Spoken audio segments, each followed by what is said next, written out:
नमस्कार दोस्तों, मैथ्स की ऑनलाइन क्लासेस में आप लोगों का स्वागत है। मेरा नाम है अजय शर्मा। जैसे कि आप जानते हो, टॉपिक नया स्टार्ट कर रहे हैं अपन कंटिन्यूटी, और इसके लिए मैंने आप लोगों को रिकैप दिया था, किसका, लिमिट का दिया था। और अगर आपको लिमिट अच्छे से समझ में नहीं आई है तो दो चांसेस हैं आपके पास। पहला चांस तो ये निकल के आएगा कि भाई मैं 11th क्लास के वीडियोज़ अपलोड करूँगा, उसके अंदर आप लिमिट पढ़ लेना। दूसरी बात, जब अपन संततता कर रहे हैं RBSc के अंदर, तो अब मैं सारी चीज़ें लिमिट की यूज़ करूँगा, तो वो आपको वापस वहाँ से समझ में आ जाएगा अपन लिमिट कैसे निकालते हैं। और बेसिकली जो इससे पहला वीडियो था उसमें लिमिट से इंपॉर्टेंट जितनी भी चीज़ें थी वो आपको मैंने बता दी थी। तो चलो बात करते हैं संततता के बारे में। लिमिट से आगे बढ़ते हुए अपने पास टॉपिक आ रहा है संततता। हाँ जी, संततता क्या होती है, इसके लिए देखो सबसे पहले कोशी ने एक परिभाषा दी थी। तो कोशी की संततता की परिभाषा के बारे में बात करेंगे। ये जो परिभाषा है इसका कोई खास ज़्यादा यूज़ है नहीं, खास ज़्यादा रोल है नहीं, लेकिन फिर भी अपन इसको पढ़ लेते हैं। इसके अलावा जो अपने पास परिभाषा काम आएगी वो आएगी वैकल्पिक परिभाषा, जो मैं आपको इसके बाद में।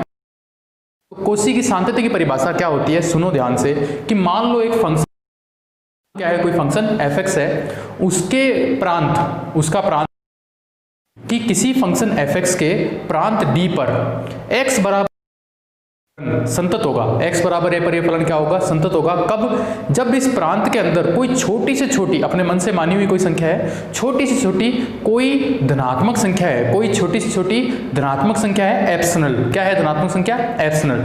जिसके संगत एक धनात्मक संगत है डेल्टा, जिसके संगत एक धनात्मक संख्या है डेल्टा। उस डेल्टा का मान इस प्रकार से हो कि f(x) और fa का जो अंतर है वो एप्सिलॉन से कम हो, जबकि x - a का अंतर किसके बराबर हो, x - a का अंतर है वो किससे कम हो, डेल्टा से कम हो। कहने का आपके पास में कोई फंक्शन है भाई, ठीक है, ये x = a, तो ये इसका देखो नेबरहुड है ना, नेबरहुड पे कोई पॉइंट आ रहा है x - a और x + a पर जो पॉइंट आ रहा है ना, तो इनका जो अंतर है ना, वो इनका जो अंतर है ना, जो नेबरहुड में जो नंबर्स आ रहे हैं, इनका जो अंतर है ना, वो एक छोटी छोटी संख्या से क्या होना चाहिए, कम होना चाहिए। एक छोटी छोटी संख्या से क्या होना चाहिए, कम होना चाहिए। जबकि ये वाला जो अंतर है ना, x और a वाला, इसका अंतर डेल्टा से क्या होना चाहिए, कम। यानी कि इसका अंतर तो डेल्टा से कम और इसका अंतर एप्सिलॉन से क्या होना चाहिए, कम होना चाहिए। ये है इस परिभाषा का मतलब, ठीक है। ये सारी चीज मैंने लिख रखी है इसके अंदर कि सांतत्य की कोशी परिभाषा क्या बोलती है कि कोई फलन f(x) अपने प्रांत d के अंदर किसी बिंदु x बराबर a पर संतत कहलाता है यदि किसी स्वेच्छ धनात्मक संख्या, छोटी से छोटी धनात्मक संख्या यानी कि बहुत ही छोटी सी धनात्मक संख्या एप्सिलॉन के लिए अभी छोटी से छोटी क्यों बोलते हैं, क्योंकि इनका अंतर बहुत कम होता है, नेबरहुड की संख्याएं हैं। तो जब इनका अंतर कम है तो इनका अंतर भी क्या होगा, कम होगा, इसलिए अपन क्या लेते हैं, एप्सिलॉन। बहुत ही छोटी से छोटी धनात्मक संख्या एप्सिलॉन के लिए डेल्टा, ये है अपने पास में डेल्टा है, एस नहीं है भैया, क्या है ये, डेल्टा। डेल्टा इस प्रकार से विद्यमान है कि f(x) - fa है, जो f(x) - fa है वो एप्सिलॉन से कम है, जबकि x - a किससे कम है, डेल्टा से कम है। इस प्रकार से ये है कोशी की सांतत्य की परिभाषा। लेकिन हम जिस परिभाषा को यूज करते हैं अब उसके बारे में बात करेंगे। देखो हम किस परिभाषा को यूज कर रहे हैं, यहाँ पे हम जिस परिभाषा को यूज कर रहे हैं वो परिभाषा है हमारे पास में कोशी, इसकी सांतत्य की वैकल्पिक परिभाषा, जिसको मैं बोल सकता हूँ x बराबर a पर कोशी की x बराबर a पर संतत होने की शर्त। कैसे होता है ये संतत, देखो पढ़ लेते हैं। एक बिंदु पर संततता, अपने पास जो टॉपिक है उसका नाम है एक बिंदु पर संततता। देखो होती क्या है, ये सारी चीज़ें आपको बता देते हैं। और जब मैं संततता स्टार्ट कर रहा हूँ तो मेरे पास स्टूडेंट्स का ये आया था कि सर इसके क्वेश्चंस भी साथ साथ आप कराना, क्वेश्चंस लास्ट में मत कराना इसके। तो अपन क्या करेंगे, अब टॉपिक वाइज क्वेश्चन करेंगे। जैसे ये टॉपिक करा रहा हूँ मैं इसकी डेफिनेशन के ऊपर, तो इसकी डेफिनेशन क्वेश्चन करेंगे, उसके बाद जो अगला टाइप आएगा उसके ऊपर फिर उसके क्वेश्चन करेंगे, ठीक है। तो बात करते हैं भाई आगे। अपने पास टॉपिक है एक बिंदु x बराबर a पर संततता। तो देखो इसके लिए बड़ा ही आसान है कि fa + h, इसको अपन बोलते हैं राइट हैंड लिमिट। क्या बोलते हैं इसको अपन, अगर राइट हैंड लिमिट और लेफ्ट हैंड लिमिट और x बराबर a पर और x बराबर a पर फंक्शन का मान, अगर ये तीनों चीज बराबर आ जाए, right hand limit, left hand limit और x = a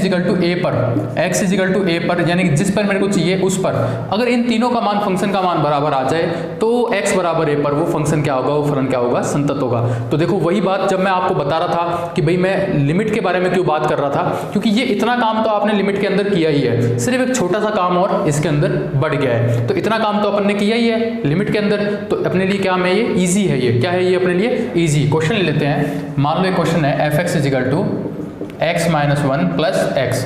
इसकी x बराबर 0 पर संततता चेक करनी है। क्या चेक करनी है इसकी? x बराबर 0 पर संततता। पहला काम क्या करोगे आप? fa 0 पर इसकी संततता चेक करो, पर इसकी वैल्यू निकालेंगे अपन। 0 पुट किया -1 यानी कि प्लस का 1, और 0 पुट किया तो 0, वैल्यू कितनी आई? 1। दूसरी करेंगे अपन f0 plus h, limit h tends to 0। कोई दिक्कत है भाई? कोई दिक्कत नहीं है। f0 plus h, limit h tends to 0। Put कर दो इसके अंदर h - 1 प्लस h और लिमिट h टेंस टू 0। तो देखो 0 - 1, माइनस का 1 किसका आ जाएगा? प्लस का, और ये 0 कितनी वैल्यू आ जाएगी? 1। और f0 - h, limit h tends to 0, ये क्या आ जाएगा? -h - 1 plus -h, limit h tends to 0। तो ये क्या हो गया? 0 -1 प्लस का 1, ये भी हो गया प्लस का 1 प्लस का 0, सॉरी 0 हो गया ये, तो ये वैल्यू आ गई 1। यानी कि x = 0 पर फलन क्या है? फलन क्या है? संतत। x = 0 पर फलन क्या है? ये संतत है। क्यों? क्योंकि f0 की वैल्यू 1, f0 प्लस h की वैल्यू 1, f0 माइनस h की वैल्यू भी कितनी दे रहा है? 1 कर रहा है। आपके लिए क्वेश्चन क्या है? x = 1 पर संततता आपको चेक करनी है। x = 1 पर संततता इसकी क्या करनी है? आपको चेक करनी है। ये आपके लिए क्या है? क्वेश्चन है।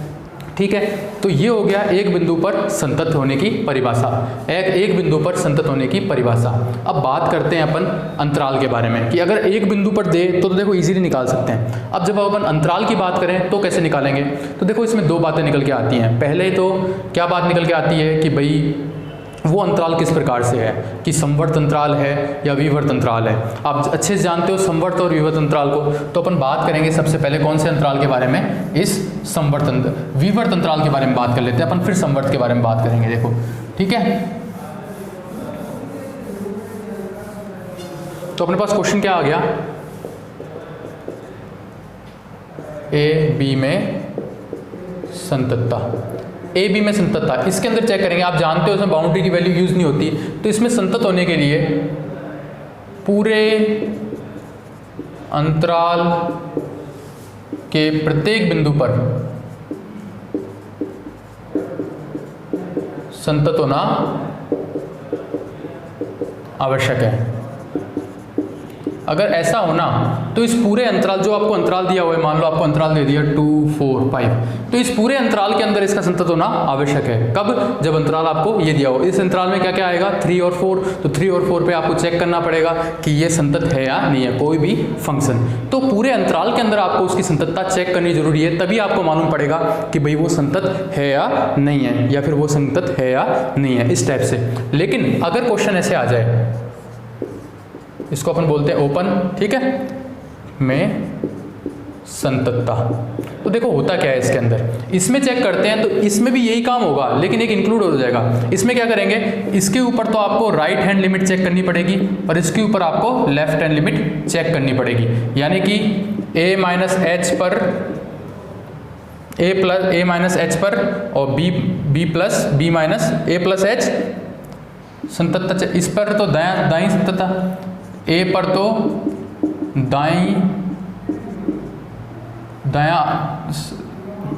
दाईं सीमा चेक करनी पड़ेगी, और बी पर बायां। कहने का मतलब है ए प्लस एच चेक करना पड़ेगा इस पे तो, और इस पे बी माइनस एच चेक करना पड़ेगा अपन को, ठीक है। बायां संततता चेक करना पड़ेगा अपन को, बायां सीमा चेक करनी पड़ेगी। उसके अलावा ए बी में पूरे में संतत होना आवश्यक है। कहने का मतलब है जब भी आपके पास में ये ओपन ब्रैकेट आ जाए तो इन जो बाउंड्रीज है ना, इसके ऊपर दायां और बायां संततता चेक करनी जरूरी है। उसके अलावा इस पूरे अंतराल के अंदर संतत होना आवश्यक है। इसके अलावा इस पूरे अंतराल के ऊपर संतत होना आवश्यक है। अब क्वेश्चन ये आता है कि सर अगर ऐसा क्वेश्चन आ गया तो 30-40 डिजिट्स आ गई तो क्या करेंगे? देखो भाई होता क्या है, 1-2 डिजिट से ही हमें मालूम पड़ जाता है कि ये संतत होगा या नहीं होगा। इस पूरे को चेक करने की आवश्यकता कभी नहीं पड़ती, बिल्कुल नहीं पड़ती भाई। इस तरीके से अपन इसको क्या करते हैं? चेक करते हैं, ठीक है। तो अब मैं आप लोगों को बता देता हूँ कि भाई कौन से ऐसे फंक्शन हैं, कौन से ऐसे फलन हैं जो हर जगह संतत होते हैं, जो क्या होते हैं? हर जगह क्या होते हैं? संतत होते हैं। तो वो लिख देते हैं अपन। देखो अब चलो उसको बताने से पहले एक नॉर्मली अपन एक बात समझ लेते हैं कि संततता होता क्या है। संततता कंटिन्यूटी होती क्या है? कि भाई कंटिन्यू होना चाहिए। क्या होना चाहिए? कंटिन्यू। तो कंटिन्यू आपको कोई बोलता है तो कंटिन्यू होने का मतलब सिर्फ इतना होता है कि आप लगातार आना, ऐसा नहीं आना चाहिए। देखो यहाँ सारी बातें फलन की हो रही है, और जब भी बातें फलन की होंगी तो फलन का क्या बनेगा? ग्राफ बनेगा। क्या बनेगा? ग्राफ बनेगा। तो ऐसा कोई भी वक्र, ऐसा कोई भी ग्राफ जो एकदम कंटिन्यूस चले ही जा रहा है, जो ब्रेक ही नहीं हो रहा, वो संतत होगा। देखो इसका जनरल मतलब यही होता है। और जो टूट रहा है वो क्या होगा? असंतत। जैसे कि आपको पता है y = x, इसका ग्राफ अगर आप बनाते हो तो इस टाइप से बनता है, ये कहीं भी नहीं टूटता भाई। टूटता है कि एकदम डायरेक्ट चलता रहता है, तो ये संतत होता है। या फिर y = x², इसका ग्राफ ऐसे होता है, ये भी कहीं भी नहीं टूटता भाई। या फिर y = sin x, इसका भी ग्राफ देखो कहीं नहीं टूटता, इस टाइप से आता रहता है। टूटने का मतलब है उस ग्राफ को आप पेन से बना लेते हो और पेन को एक बार भी उठाने की जरूरत नहीं पड़ती। टूटने का मतलब यही होता है कि उस ग्राफ को आप पेन से बनाओ और पेन कहीं भी उठाने की जरूरत नहीं पड़े, उससे अपन क्या बोलते हैं? अब आगे की अपन बात करें इसके अंदर, जैसे कि मान लो tan x का ग्राफ। तो tan x का ग्राफ आप जानते हो, देखो ऐसे होता है, यहाँ -π/2, यहाँ सॉरी +π/2 -π/2, और इस टाइप से बनता है। ये इसका ग्राफ इस टाइप से बनता है। अब देखो यहाँ ये ग्राफ यहाँ तक तो मैंने बनाया, लेकिन फिर मैं आगे बनाता हूँ तो मेरे को इस टाइप से बनाना पड़ता है। तो देखो वापस पेन उठाना पड़ा ना मेरे को, इतने तक तो मैंने ग्राफ बना लिया इजीली, लेकिन इसके बाद बनाने के लिए मेरे को क्या करा? पेन उठाना पड़ा। तो पेन उठाना पड़ा, यानी कि ये ग्राफ हो गया असंतत। ये ग्राफ क्या हो गया? असंतत हो गया एक तरीके से। कहने का मतलब अपन अगर बात करें कि -π/2 और +π/2 के बीच में, तो ये ग्राफ संतत है। यानी कि संततता के लिए हमारा प्रांत जो है ना, वो भी बड़ा इंपॉर्टेंट रोल प्ले करता है भाई। प्रांत भी हमें पता होना जरूरी है। ऐसे नहीं कि tan x को देखते ही अपन बोलेंगे असंतत है, नहीं। tan x -π/2 से +π/2 के बीच में संतत है। उसके अलावा अपन अगर अलग पूरा ही कंप्लीट ले लें, प्रांत ले लें इसका -∞ से लेकर +∞ ले लें, तो डेफिनेटली क्या है? ये असंतत है। क्वेश्चन जो आपके पास बनते हैं, जो इंपॉर्टेंट क्वेश्चन बनते हैं, वो इस बात के ऊपर बनते हैं कि असंततता के बिंदु कौन से हैं। ये निकालना बड़ा इंपॉर्टेंट होता है, और क्वेश्चन यहीं से बन के आता है भाई कि असंततता के बिंदु निकालो। चलो वो सारी बातें अपन आगे करेंगे, अभी अपन अपने टॉपिक के ऊपर वापस आते हैं। तो मैं आपको क्या बता रहा था कि कुछ फलन ऐसे होते हैं जो सर्वत्र संतत होते हैं भाई, वो हर जगह क्या होते हैं? संतत होते हैं। तो देखो बात करते हैं उन फलनों के बारे में अपन, ठीक है। बात करें अपन अचर फलन। अचर फलन मतलब आप जानते हो y = 1, y = 2। देखो y ये कितना है? y = a का फलन है। तो देखो ये अचर फलन है, ये एक तरीके से क्या है? संतत है। कहीं नहीं पेन उठाना पड़ा मेरे को। अचर फलन हो गया, e⁻x हो गया, ठीक है। और बीजगणितीय फलन x², इस टाइप के फलन x, इस टाइप के फलन क्या होते हैं? सतत होते हैं। इस टाइप के फलन क्या होते हैं? सर्वत्र सतत होते हैं। क्या होते हैं? सर्वत्र संतत होते हैं। दूसरी की बात करें अगर अपन, देखो sin x, cos x, ये भी सर्वत्र क्या होते हैं? संतत होते हैं। ये भी सर्वत्र क्या होते हैं? संतत होते हैं भाई। ये सभी जगह सर्वत्र होते हैं, ठीक है, संतत होते हैं। और अपन बात करें tan x की बात करें, तो tan x -π/2 से +π/2 के बीच में क्या होता है? संतत होता है। तो इस तरीके से अपन इनको लिख सकते हैं कि भाई कौन से फलन संतत होते हैं, कौन से असंतत होते हैं। अब एक छोटी सी टेबल की बात कर लेते हैं अपन, ठीक है। टेबल किस टाइप से है कि यदि टेबल नहीं, अपन ऐसी बात कर लेते हैं कि f(x) तथा g(x) दोनों क्या हैं? संतत हैं। दोनों क्या हैं? संतत है। f(x) भी संतत है और g(x) भी संतत है। तो f(x) + -g(x) भी संतत होंगे। क्या होंगे? संतत होंगे। पहली बात तो ये समझ में आती है कि f(x) भी संतत है, b(x) भी संतत है, तो उनका योग और उनका व्यकलन दोनों क्या होंगे? संतत होंगे। दोनों क्या होंगे? संतत होंगे भाई। दूसरी बात कर लें, f(x) × g(x), ये भी क्या होगा? संतत होगा। ये भी क्या होगा? संतत होगा भाई। तीसरी बात अगर अपन कर लें, f(x) / g(x), ये भी संतत होगा, लेकिन इफ़ gx क्या नहीं होना चाहिए? 0 के बराबर नहीं हो, तो क्या होगा? ये संतत होगा। तो क्या होगा? ये संतत होगा। यानी कि f(x) / gx संतत होगा अगर gx क्या नहीं हो? 0 के बराबर नहीं हो। लेकिन ये सारी कंडीशन कब हैं? जब ये दोनों क्या हों? संतत हो। जब दोनों क्या हों? संतत हो। अब मान के चलो एक तो संतत है, एक असंतत है, तो इनका योग ऑलवेज असंतत होगा, व्याकरण भी असंतत होगा। गुणा के बारे में हम कुछ कह नहीं सकते, यानी कि संतत हो भी सकता है, नहीं भी हो सकता, और जो इसका भाग होता है उसके बारे में हम कुछ भी नहीं कह सकते कि संतत हो सकता है या नहीं हो सकता। आई बात समझ में? ये सारी बातें आपको दिमाग में याद रहनी चाहिए कि भाई संतत कहाँ होगा, असंतत कहाँ होगा, अंतराल आएगा तो क्या होगा, अंतराल नहीं आएगा तो क्या होएगा। क्वेश्चन लेके चलते हैं अपन छोटा सा, ठीक है। क्वेश्चन की बात करें तो एक बहुत ही शानदार सा क्वेश्चन, इजी सा क्वेश्चन है भाई अपने पास में, f(x) = x। इसके अंदर देखो एक लाइन और ऐड कर लो, mod x, ये भी क्या होगा, संतत होगा भाई। अब देखो क्वेश्चन में अगर किसी भी क्वेश्चन का आप ग्राफ बना पा रहे हो, अगर किसी भी क्वेश्चन का ग्राफ बना पा रहे हो तो आपको मैथमेटिकली उसको सॉल्व करने की जरूरत नहीं है, आप बहुत ही इजीली और बहुत जल्दी से उसको बता सकते हो कि वो संतत होगा या नहीं होगा। जैसे कि क्वेश्चन आ रहा है अपने पास में f(x) = mod x, इसका x = 0 पर संततता चेक करनी है, ठीक है। अगर आप इसका ग्राफ बना पा रहे हो तो देखो ऐसे बनता है इसका, ठीक है। अब इस टाइप का क्वेश्चन, जब इस टाइप के 2-3 क्वेश्चन और लूँगा मैं, क्योंकि आपको पता होना चाहिए कि अगर ऐसे क्वेश्चन आते तो हमें करना क्या है, ठीक है। इस टाइप के क्वेश्चन इस टाइप से होंगे, x > 0 और x <0। x 0 से बड़ा होगा तो इसका जो चिन्ह होएगा, मैं इसकी वैल्यू की बात नहीं कर रहा हूँ, मैं इसके चिन्ह की बात कर रहा हूँ भाई।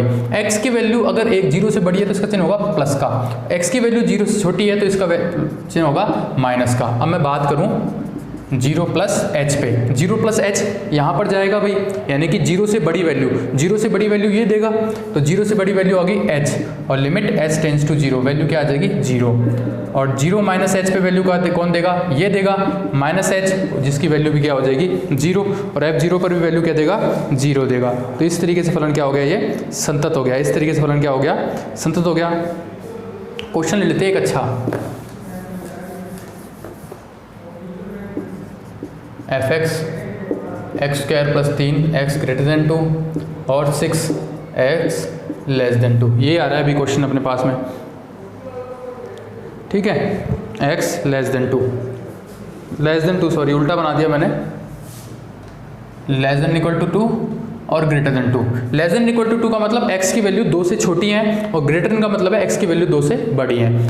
तो बात करें अपन सबसे पहले 2 पर बात करें तो 2 इसके अंदर = ये दे रहा है, तो इसके अंदर आएगा 4 + 3 7। अब बात करें 2 - h, 2 से छोटी, 2 से छोटी वैल्यू ये देगा भाई, तो पुट कर दो 2 - h का cube square + 3, limit h tends to 0। हाँ जी, क्या कर रहे थे अपन क्वेश्चन में कि 2 + h की स्क्वायर हो रही है, तो इसको करेंगे 4 + h² - 4h + 3, limit h tends to 0। तो ये 0, ये 0, कितनी बची, 4 + 3 कितना आया 7 आया। और अब आप देखोगे 2 + h, 2 + h यानी 2 से बड़ी, ये वैल्यू कितनी आ रही है 6। अब देखो ये और ये तो इक्वल आ रहा है, लेकिन ये इक्वल नहीं आ रहा, इसलिए ये x = 2 पर संतत है कि नहीं है, बिल्कुल नहीं है कि नहीं है, रत्ती भर भी नहीं है। क्यों नहीं है, क्योंकि इसकी लेफ्ट हैंड और राइट हैंड लिमिट इक्वल नहीं आ रही है, और इक्वल नहीं आ रही तो क्या नहीं होगा, ये संतत नहीं होगा।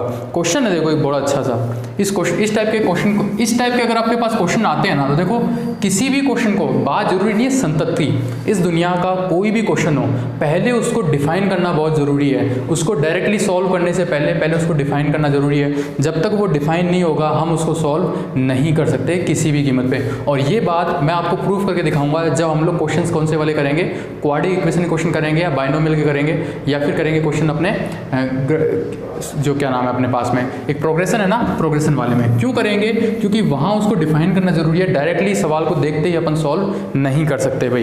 क्वेश्चन है क्वेश्चन बड़ा शानदार है, f(x) = x - x और वैल्यू 1, ये है क्वेश्चन, ठीक है। पूछना क्या चाह रहे हैं भाई साहब, ये पूछना चाह रहे हैं x = 0 पर संततता की जांच, x = 0 पर संततता की जांच। ऐसे ही क्वेश्चन आते हैं आपके एग्जाम में, x = 0 पर संततता की जांच करेंगे। पहले इसको डिफाइन कर लेते हैं। डिफाइन कैसे करेंगे कि वैल्यू 3 प्रकार से है, या तो 0 से बड़ी होगी, या 0 से छोटी होगी, या 0 के बराबर होगी। देखो 0 के बराबर तो उसने 1 दे रखी है, 0 के बराबर तो कितनी दे रखी है उसने, 1 दे रखी है, ये तो हो गई। 0 से बड़ी, 0 से बड़ी की बात करें, हमें अंदर वाली वैल्यू से मतलब नहीं है, हमें इनके चिन्ह के मतलब से है, और चिन्ह सिर्फ और सिर्फ इसका चेंज होएगा और किसी का चिन्ह चेंज नहीं होएगा। समझ रहे हो बात को? जब मैं छोटी और बड़ी संख्याएं ले रहा हूँ तो चिन्ह सिर्फ और सिर्फ इस मापांक का चेंज होगा और किसी का नहीं होगा। देखो x माइनस, अगर x ग्रेटर देन 0 है तो इसका चिन्ह प्लस का ही रहेगा, बाहर माइनस है तो ये x हो गया अपॉन x, वैल्यू क्या देगा ये 0। x less than 0, less than 0 पर, लेस देन 0 पर देखो इस, ये तो x है आपके पास और ये भी x है, ये माइनस रहा, लेस देन 0 पर इसका चिन्ह माइनस का, माइनस माइनस प्लस, ये कितना आएगा 2x upon x, cancel out, value आ गई 2। इस क्वेश्चन को आप देख के बता ही सकते हो क्या ये संतत होगा, क्या ये संतत होगा, ये नहीं होगा, क्योंकि राइट हैंड लिमिट तो आ रही है 0, लेफ्ट हैंड लिमिट आ रही है 2 और वैसे इसकी वैल्यू आ रही है 1, तो पॉसिबल ही नहीं है कि क्वेश्चन की वैल्यू क्या होगी, सॉरी वैल्यू क्या हो जाएगी इसकी, संतत हो जाएगा। क्या हो जाएगा ये संतत, किसी कीमत भी नहीं होगा, क्या हो जाएगा ये असंतत होएगा भाई, क्या होगा ये असंतत। ठीक है, इस टाइप के क्वेश्चन करने हैं अपन को, ठीक है सारे के सारे। अब एक क्वेश्चन और लेते हैं अपन। एक इस क्वेश्चन को करने से पहले आपको जो मैं लिमिट का रिकैप बताया था वो याद करो। मैंने क्या बोला, e की पावर इन्फिनिटी की वैल्यू क्या होती है और e की पावर माइनस इन्फिनिटी की वैल्यू क्या होती है, बताया था मैंने आपको, है ना। तो उसी के ऊपर निर्धारित है ये क्वेश्चन अपने पास में। क्वेश्चन क्या है, f(x) = e की पावर 1/x और 1 + e की पावर 1/x, ठीक है। उसके बाद में 0, x = 0 पर और x ≠ 0 पर वैल्यू ये है भाई अपने पास में, ठीक है। आपको चेक करना है, अच्छा, x = 0 पर संतत नहीं है, ये इन भाई साहब ने खुद ने बोल दिया, तो आपको ये बात प्रूफ करनी है। चलो ऐसे क्वेश्चन तो बहुत ईजी हो जाते हैं, सॉल्व करते हैं। तो f 0 + h, 0 + h की बात करें तो e की पावर 1/h, 1 + e की पावर 1/h, ठीक है, और लिमिट h टेंड्स टू 0। ये एक तरीके से हो गई 0 + h, limit h tends to 0 करेंगे तो e की पावर ये इन्फिनिटी हो गया और ये e की पावर 1/∞ हो गया। ये अपन निर्धारित ही नहीं कर पा रहे क्योंकि इसकी वैल्यू इन्फिनिटी और इसकी वैल्यू भी इन्फिनिटी। बताओ कर पा रहे हैं क्या, नहीं कर पा रहे। इस केस में आप क्या करते हो, इस केस में आपके पास में दो कंडीशन निकल के आती हैं, या तो इसको एक्सपांड कर दो, क्या कर दो, इसको एक्सपांड कर दो, या फिर एक ट्रिक लगाओ बड़ी शानदार। क्या ट्रिक है, e की पावर 1/h तो ये रही, e की पावर 1/h कॉमन ले लो यहाँ से, तो यहाँ आ गया e की पावर -1/h, हो गया काम, और ये होगी 1, इससे कैंसिल, ये आ गई value 1, limit h tends to 0, 1/e की पावर ये -∞ + 1, और मैंने आपको बताया था e की पावर -∞ कितनी वैल्यू देती है, 0 देती है, तो इसकी वैल्यू 0, इसकी वैल्यू 1, वैल्यू कितनी आ गई, 1 आ गई, कितनी आ गई, 1 आ गई। और अगर 1 आ ही गई तो आगे करने की जरूरत ही क्या है, फंक्शन की वैल्यू 0 है, वैसे वैल्यू 1 आ रही है, तो डेफिनेटली क्या है ये असंतत है। क्या है ये, असंतत। आगे चेक करने की जरूरत ही क्या आ रही है अपन को, क्या है ये असंतत है भाई, डेफिनेटली क्या है ये असंतत है। तो इस टाइप के क्वेश्चन आते हैं अपने पास में। अब मैं बात कर लेता हूँ, इस एक्सरसाइज की बात कर लेते हैं अपन। एक्सरसाइज के अंदर जो क्वेश्चन ना, फर्स्ट क्वेश्चन बड़ा ही अच्छा क्वेश्चन है, इसकी बात करें अगर अपन। अब देखो क्वेश्चन बचे हैं इसके पास और कुछ नहीं बता, इतनी सारी चीज़ें थी संततता असंततता के अंदर, क्वेश्चन बचे हैं अपने पास में। तो क्वेश्चन देखो, f(x) = क्या है, x 1 + 1/3 log sin x², कब, जब x ≠ 0 पर, x क्या नहीं है, 0 नहीं है, और दूसरी वैल्यू है कितनी, 0, x = 0 पर। संततता की चेक करनी है, सबसे पहले चेक कर लो 0 + h, तो क्या आ जाएगा, h 1 + 1/3 log sin 1, क्या हो जाएगा, 0 + h का स्क्वायर, h², ये आ जाएगा, limit h tends to 0, limit h tends to 0 करें तो देखो एक बात समझो, कोई भी वैल्यू आए इसको 0 से मल्टीप्लाई करूँगा मैं लास्ट में, किससे मल्टीप्लाई करूँगा मैं, 0 से तो मल्टीप्लाई करूँगा इसको लास्ट में मैं, और जब अगर मैं इसको 0 से मल्टीप्लाई करूँगा तो वैल्यू क्या दे देगा, ये 0 ही तो देगा भाई, वैल्यू क्या देगा, ये 0 देगा, तो इसकी वैल्यू क्या आ जाएगी, 0 आ जाएगी। या तो आप इसको सॉल्व कर लो, सॉल्व करना चाहो तो बड़ा ही आसान है। ये वैल्यू है 0, log 0 की वैल्यू 1, ये हो जाएगी 1 प्लस 1/3। लेकिन कुछ भी वैल्यू आए, मल्टीप्लाई तो लास्ट में किससे हो रही है, 0 से आ रही है, आउटपुट देगा आपको 0। दूसरा आप f0 माइनस h करो, मल्टीप्लाई तो 0 से हो रहा है, कुछ भी मल्टीप्लाई करो आंसर आ जाएगा 0। लेफ्ट हैंड लिमिट और राइट हैंड लिमिट और ये तीनों इक्वल है, इसका मतलब क्या है, ये संतत है। इसका मतलब क्या है, ये संतत है। बड़ा ही आसान सा क्वेश्चन है अपने पास में, ठीक है। तो इस टाइप से सारे क्वेश्चन हो जाएंगे भाई। और कोई क्वेश्चन देखें अपन इसके अंदर, और इसके अंदर क्वेश्चन है, जैसे कि मैं बात कर लेता हूँ इस क्वेश्चन की। एक क्वेश्चन है 4th नंबर क्वेश्चन है, बड़ा ही अच्छा क्वेश्चन है, इसको ले लेते हैं अपन। क्या कह रहा है ये क्वेश्चन कि f(x) दिया हुआ है मेरे को -x², ठीक है, और 4x - 3, और क्या दिया हुआ है मेरे को 5x² - 4x, 5x² - 4x। कब कब दिया हुआ है ये वैल्यू दी हुई है, x की वैल्यू -1 और 0 के बीच में, दूसरी वैल्यू दी हुई है 0 और 1 के बीच में, और तीसरी वैल्यू दी हुई है मेरे को 1 और 2 के बीच में,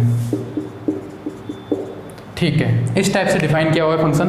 क्वेश्चन ये है कि ये जो अंतराल है ना -1 और 2, अंतराल भी कैसे वाला है, -1 और 2, इसमें इसको चेक करना है अपन को कि ये संतत है या नहीं है। क्वेश्चन देख लेते हैं अपन।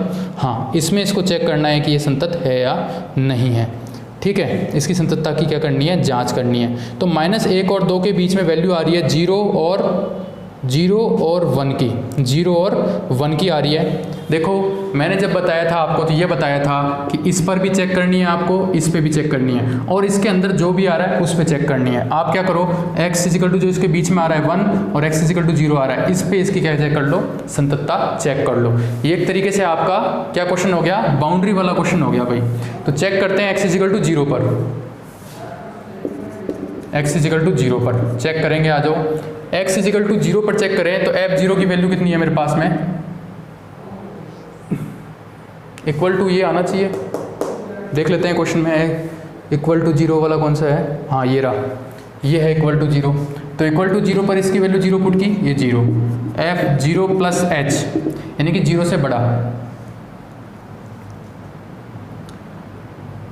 0 से बड़ा 1 से छोटा, ये आ गया 4 × h - 3, तो ये आ गया -3 आ गया, ये -3 कैसे आ गया, 4x - 3 है क्या, 0 - 0 + h -3 आ गया। हाँ, तो ये देखो -3 आ गया, तो ये हो गया असंतत। किस पर, x = 0 पर। अब चेक करेंगे x = 1 पर, 1 पे चेक करें तो f1 चेक करो सबसे पहले, f1 पे चेक करें अपन तो ये रहा 1, तो ये कितना हो गया 4 - 3, वैल्यू आ गई 1 + h पे चेक करो, लिमिट h टेंड्स टू 0, ये देगा 5 × 1 + h का whole square -4 × 1 + h, limit h tends to 0, तो 5 ये रहा 1 + h² + 2h -4 - 4h, limit h tends to 0 करें, ये खत्म, ये बड़ा 5, ये बचा 4, वैल्यू कितनी आई 1। अभी तक सही चल रहा है, आगे चेक करते हैं f1 - h पर। अगर f1 - h पे चेक करें, अगर अपन इसको 1 - x पे चेक करेंगे तो वैल्यू कौन देगा, ये देगा 1 से कम, ठीक है। तो 4 × 1 - h - 3, limit h tends to 0, ये खत्म हो गया, 4 - 3, वैल्यू कितनी आई 1, यानी कि x = 1 पर क्या हो गया, ये संतत हो गया, और संतत होने पर वैल्यू कितनी दे रहा है, ये 3 कितनी दे रहा है, 1 दे रहा है। तो x = 1 पर सतत है। लेकिन अगर मैं ओवरऑल इस अंतराल की बात करूं तो ये हो गया असंतत। ये जो अंतराल है ना पूरा, ये क्या हो गया, असंतत। क्यों हो गया, क्योंकि इस पूरे अंतराल के अंदर क्या नहीं है, ये संतत नहीं है। क्या नहीं है इस पूरे अंतराल के अंदर, ये संतत नहीं है। अगर अपन बात करें x = 0 पर तो ये असंतत है, लेकिन x = 1 पर क्या है, ये सतत है। तो इस तरीके से जब अंतराल वाले क्वेश्चन आएंगे तो अपन को इस टाइप से करने हैं भाई। तो ये बड़ा ही ईजी सा क्वेश्चन था इसके अंदर, ठीक है। और एक और क्वेश्चन कर लेते हैं इसके अंदर, 3rd नंबर क्वेश्चन कर लेते हैं अपन।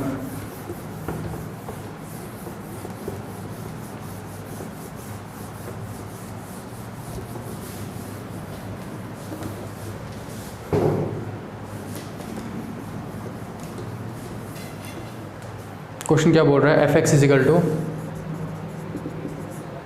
X cube plus x square minus 16x plus 20। तो देखो अपन काम तो वही लिमिट वाला कर रहे हैं। अगर आपको लिमिट नहीं आती हो तो आप यहाँ से समझ जाओगे लिमिट वाला काम ही कर रहे हैं अपन। सिर्फ एक एक्स्ट्रा काम किया है अपन ने इसके अंदर और कुछ नहीं किया। एक एक्स्ट्रा काम किया है अपन ने और कुछ भी नहीं किया इसके अंदर। ठीक है, ये क्वेश्चन क्या बोल रहा है, x cube plus x square minus 16x plus 20 x minus 2 ये जो भी दे रखा है अपन को, ये बोल रहा है x इजिकल टू 2 पर ये संतत है। x इजिकल टू 2 पर क्या है, ये संतत है भाई। तो मुझे इस क्वेश्चन को चेक करना है कि k की वैल्यू क्या आएगी। सबसे पहले f इजिकल टू 2 पर वैल्यू आ रही है k, 2 प्लस एच या 2 माइनस एच, बात तो बराबर ही आएगी इसके अंदर। तो पुट करें अगर अपन 2 प्लस एच की क्यूब 2 माइनस एच की square minus 16 2 plus H plus 20 upon क्या आ रहा है 2 प्लस एच माइनस 2। तो एक तरीके से मैं इसको देखूं तो ये 0/0 रूप दे रखा है मेरे को। क्यों, 8 और 4 के 16 और ऊपर कितना आ गया 20 आ गया क्या, ऊपर कितना आ गया 20 आ गया। चलो चेक कर लेते हैं इसको। तो 8 plus H cube plus 3 into 2 6h square plus 4 into 12h, ठीक है, plus a square b square 2ab minus 32 minus 16h plus 20। नीचे क्या बचा, only h, limit h tends to 0। अब चेक करते हैं ऊपर वाले h से नीचे वाला h कुछ कट रहा है या नहीं, चेक करते हैं अपन इसको। ठीक है, बात करें 8 20 तो कितने हुए 28 माइनस के 32 यानी कि माइनस के बचे 4। फिर बात करें h क्यूब ये रहा, इसका काम हो गया 6h स्क्वायर, ये कितना हो गया अपने पास में 7h स्क्वायर, इसका भी काम हो गया। अच्छा ये तो रह ही गया अपने पास में प्लस के 4 यानी कि 0 हो गया भाई, ये ख़त्म, प्लस के 4 से 0 हो गया ये। ठीक है, इसका काम हो गया, इसका काम हो गया, इसका और इसका। अब बचा 12h प्लस कितने बचे 4h।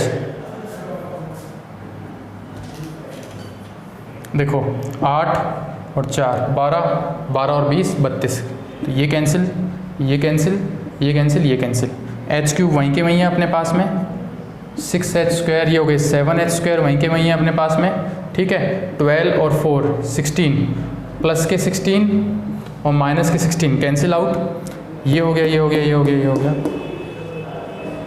ये हो ही गया, सारा टर्म ही हो गया। नीचे बचा h, limit h tends to 0, h common लिया, कॉमन लेके h काट दिया, क्या बचा h square plus 7h, limit h tends to 0 is equal to k, limit h tends to 0।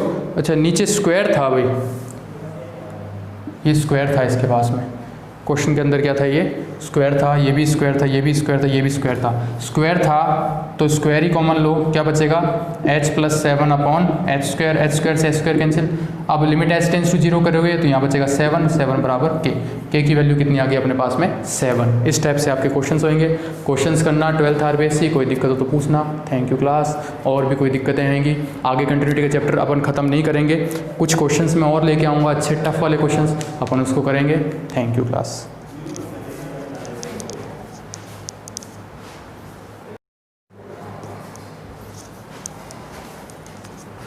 Hello friends, 10th RBSc topic चल रहा था introduction to trigonometry. Introduction trigonometry की मैंने आपको ज़्यादातर सारी चीज़ें बताई थी।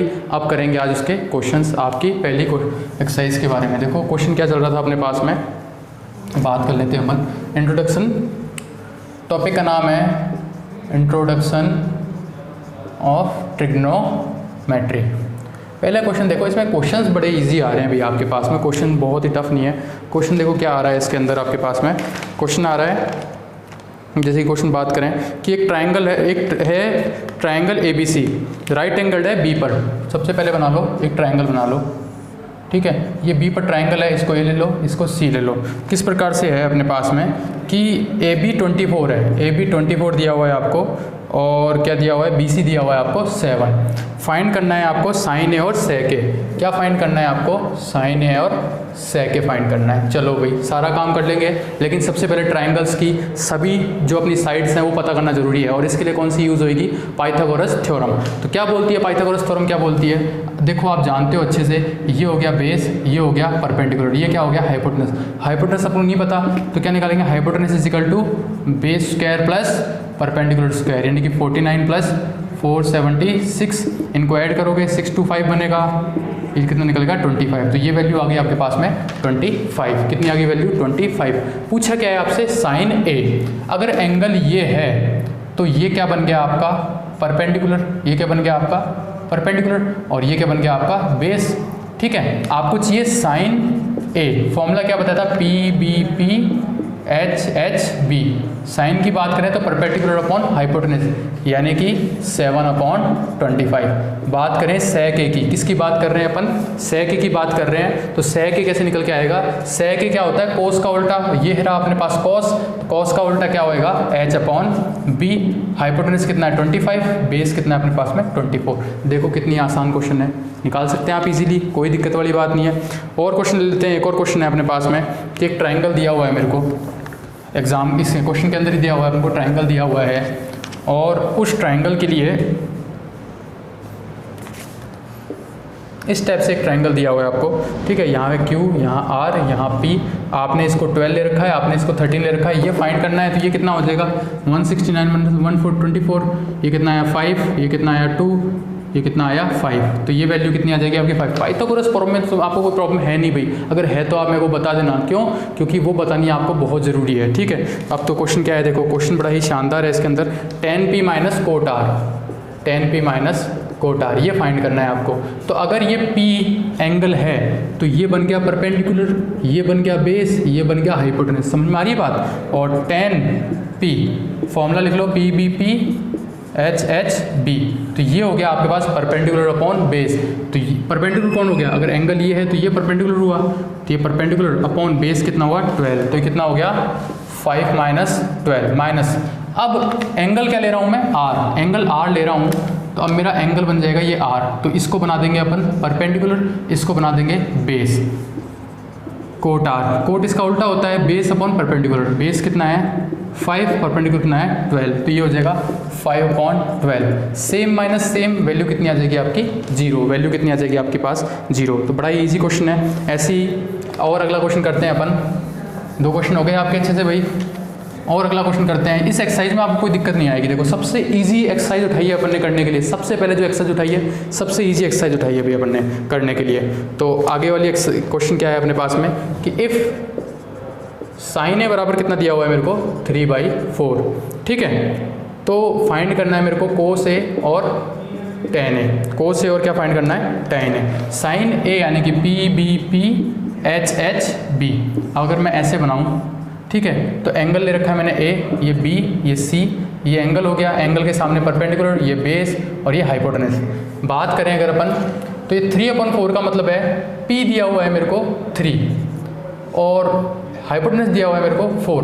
बेस निकाल सकते हैं। बेस निकालने का फॉर्मूला क्या होता है, देखो फॉर्मूला क्या होता है, perpendicular square is equal to base square plus hypotenuse square is equal to base square plus perpendicular square.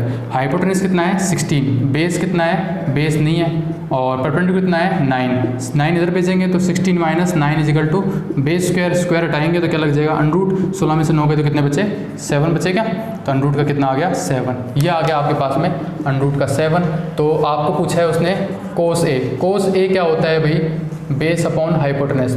Base है √ का 7 और हाइपोटेनस कितना है 4। इसी प्रकार से tan ए क्या होता है आपके पास में perpendicular upon base, perpendicular upon base, तो कितना आएगा 3/√ का 7। जितना भी आता है आप उतना निकाल लेना भाई। ठीक है, इजी सा क्वेश्चन है, इस टाइप के क्वेश्चन आपके आते हैं इसके अंदर।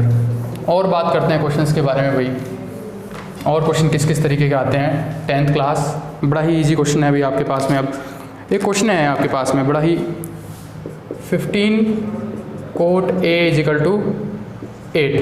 तो यहाँ से cot A is equal to कितना आएगा 8/15, 8/15 आ जाएगा। पूछा क्या है उसने, पूछा है साइन ए sec है। यही तो पूछा है भाई उसने कि इसकी वैल्यू फाइंड करो। करना क्या है आपको, आप ले लो P B P H H B, कूट ए का मतलब है ये रहा भाई, बेस अपॉन परपेंडिकुलर। तो मेरे को बेस दे रखा है उसने 8, परपेंडिकुलर दिया हुआ है 15, तो हाइपोटेनस निकाल सकता हूँ। इन दोनों का स्क्वायर कितना होगा, ऐड कर लो, 289 कितना आया 17। ये स्क्वायर रूट आपको याद रखना पड़ेंगे भाई 1 से लेकर 30 तक के। तो आपके पास हाइपोटेनस आ गया 17, आपको निकालना है। अब तो कोई दिक्कत है ही नहीं, साइन है निकालना है। साइन होता है परपेंडिकुलर अपॉन हाइपोटेनस। परपेंडिकुलर कितना है भाई आपके पास में, परपेंडिकुलर है 15, हाइपोटेनस कितना है 17। अगला क्वेश्चन है sec ए। sec ए क्या होगा, कोस का उल्टा, हाइपोटेनस अपॉन परपेंडिकुलर क्या होगा, हाइपोटेनस अपॉन बेस, सॉरी, ठीक है। तो हाइपोटेनस कितना दिया हुआ है मेरे को 17, बेस कितना दिया हुआ है आपको 8। आंसर निकला है अभी आपका, बड़ा इजीली आंसर निकला है, कोई दिक्कत नहीं है। और क्वेश्चन कर लेते हैं अपन। तो इस टाइप के क्वेश्चन बड़े इजी पड़ते हैं अपने लिए, कोई दिक्कत नहीं आती इस टाइप के क्वेश्चन करने में अपन को, ठीक है। और क्वेश्चन कर लेते हैं अपन। क्वेश्चन क्या दिया हुआ है अपन को, sec theta is equal to 13/12। ये क्वेश्चन में जोड़ हो गया, थोड़ा सा मालूम ही नहीं पड़ रहा पूछना क्या चाह रहा है ये। चलो छोड़ो, इस क्वेश्चन करते हैं। कोस ए बराबर कोस बी दिया हुआ है मेरे को, शो करना है angle A is equal to angle B. Angle A is equal to angle क्या प्रूफ करना है मेरे को, बी करना है, ठीक है। कोस ए बराबर कोस बी दिया हुआ है, ठीक है।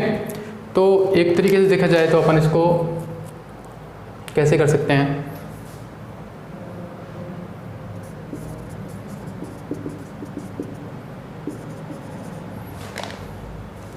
ये क्वेश्चन अपन ने आधा अधूरा लिख दिया, show that angle A is equal to angle B. Question आधा लिखा हुआ है ये अपन ने,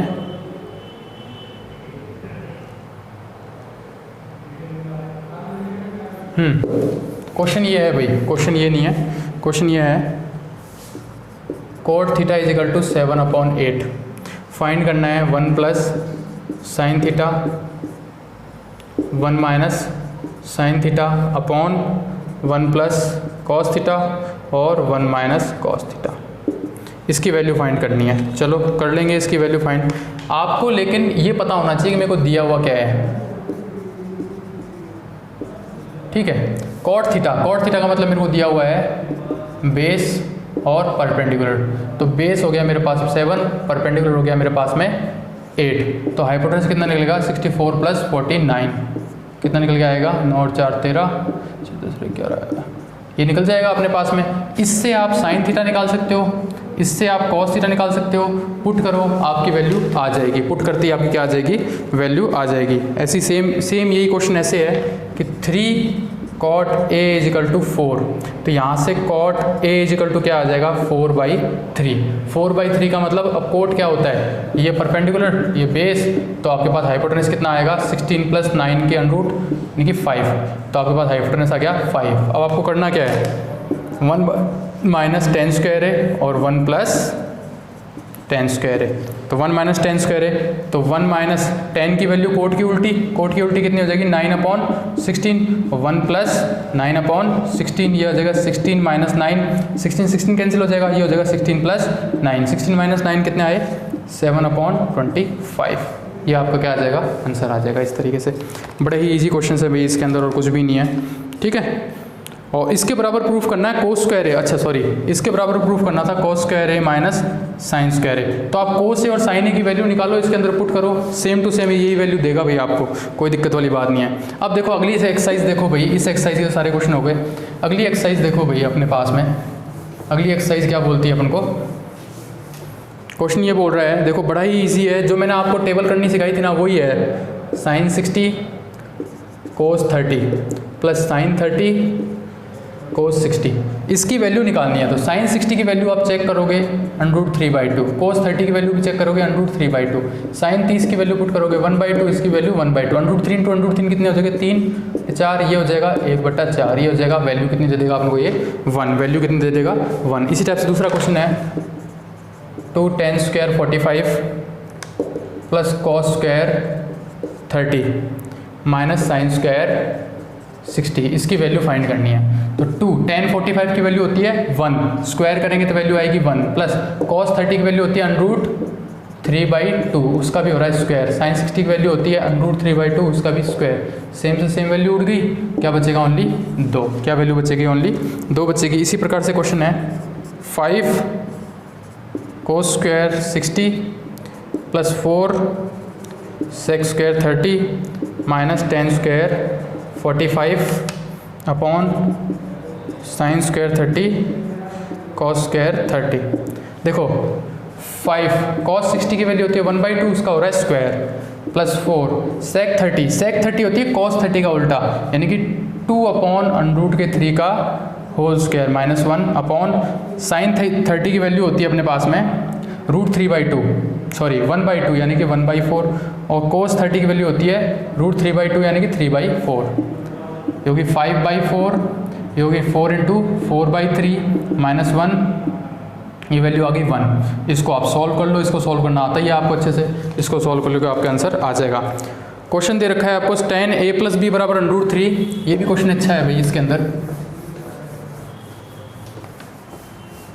तो इस तरीके से आपको क्या करना है, इसके क्वेश्चंस करने हैं सारे के सारे। बड़ा ही इजी टॉपिक है ये।